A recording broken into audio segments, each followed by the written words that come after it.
Yo, what's up? It's your boy Paul Lounge, aka Petey Mosberg, also known as Kupz the Universe. This is a Kupz the Universe, conversation. And basically today is just gonna be talking about, in the Bible how they talk about the Garden of Eden, right? Just talking about the Eden and the tree, right? The tree of good and bad, good knowledge of good and evil, right? Now, if you know now, a tree bears fruit, right? A fruit is like, if I tell you patience is a virtue, that's a fruit. Or that's a seed, right? Matter of fact, that's a seed. So if I tell you patience is a virtue, that's a seed. But then how you grow in your life with that, you see what I'm saying, is a tree. And then how you demonstrate that in your life would be the fruit. You understand what I'm saying? So look, if there was 3 trees in the Garden of Eden, right? It was tree of wisdom, tree of life, tree of knowledge of good and evil. You see what I'm saying? So these are all of the seeds, the mental seeds that were planted in the field, right? The field being the fabric of space-time or the quantum field, right? Plant the seed, boom. So basically, the seed grows all those virtues or values that are attached to those trees, to the good and bad, to the tree of wisdom, to the tree of life. All those virtues that come with those trees are embedded in the fruit. The tree is like the fixed stability. So like, you ever know somebody that might really never want to change, right? Which is not a problem, but it's just saying that that's like the root, the bark, and the root of the tree. The root is like the what holds to them. Like how deep the roots are is how sturdy the foundation is gonna be, or the how strong someone's gonna be on that idea. Like whatever idea it may be, it'll be that. You see what I'm saying? The roots and of course, the fabric, quantum is the actual field where everything manifests into reality type energy. So basically what I'm trying to say is like, you know how a lot of people say like, the tree of good and bad was like a good thing because it's like it freed them, and you hear this type of talk sometimes, you know what I'm saying? And like I say, I don't conflict with any, you know what I'm saying? Because to me, all is one in the energy sense. So basically, the tree of good and bad knowledge, like, they say it was gonna make you gods and you'd be like gods, and right? That tree, it never freed Adam from evil, and nor has it made him good. See, the tree never made you either or, right? The tree never made you good or bad.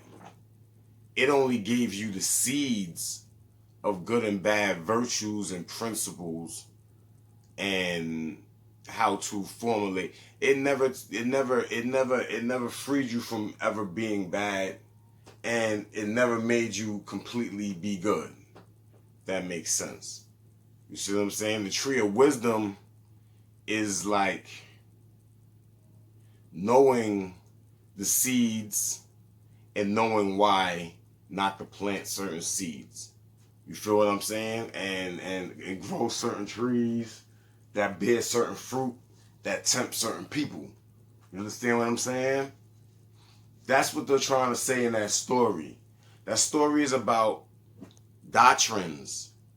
See, in the Garden of Eden, there was people in the Garden of Eden. The story isolates Adam and Eve to make it seem like one race bred the entire world, which in a sense is true. You can say Adam, the atom, bred the whole world, the whole universe. So that's very true.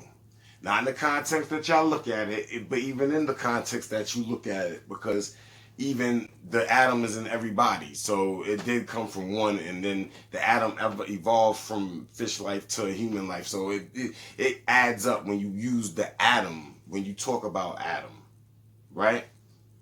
So the wisdom to know the difference. The tree of life was like the seeds in the of life, like real life, like harmony, like everlasting life, like that type of energy. You see what I'm saying? Was that the tree of wisdom was, like I said, the wisdom to know when and why and when and what not to plant. And the tree of good and bad, good and evil, was basically the seeds of good and the seeds of bad. But it never freed him from bad or evil, and it never made him complete good. And all this brought,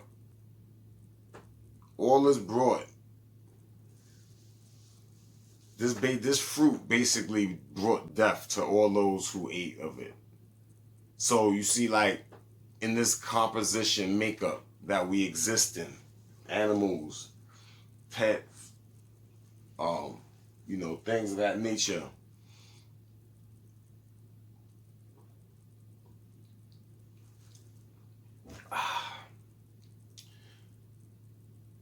Basically, everything has to die so it can break back down to the individual atom. That's like Adam getting kicked out of the garden, the first garden, and being born on Earth. It's like when the atom became heavy, when it stopped being hydrogen and started becoming like oxygen, H2O, H2O, gases, CO2, you know what I'm saying? When that started happening, the atom started decreasing until it became physicality. You know what I'm saying? So I just want to say this to say that, a lot of people, there's people in the world that say, the tree of good and evil was like one of the best things. Basically, a group of people in the garden that had a doctrine. They rooted into a certain seed that grew into a certain tree.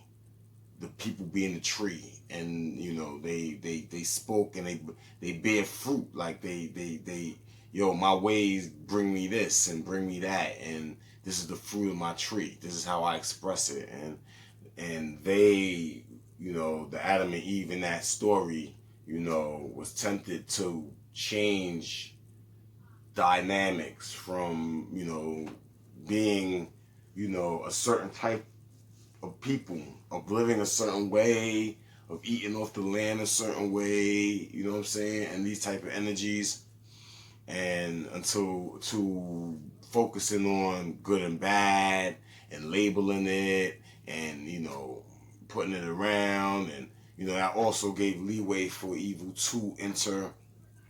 You know what I'm saying? Because it made it necessary for the duality of those two such natures, which is extremes. It basically was showing you the duality between extremes. Extreme natures of electrons, protons, neutrons, extreme natures of weather, extreme natures of personality, such and such. So you know what I'm saying? That was my little take when I look at that, when I look at that story in the Bible. That's how I look at that energy. You know what I'm saying? That's how I interpret that doctrine, or that story, so to speak, in my words, or just how I, kind of think about it.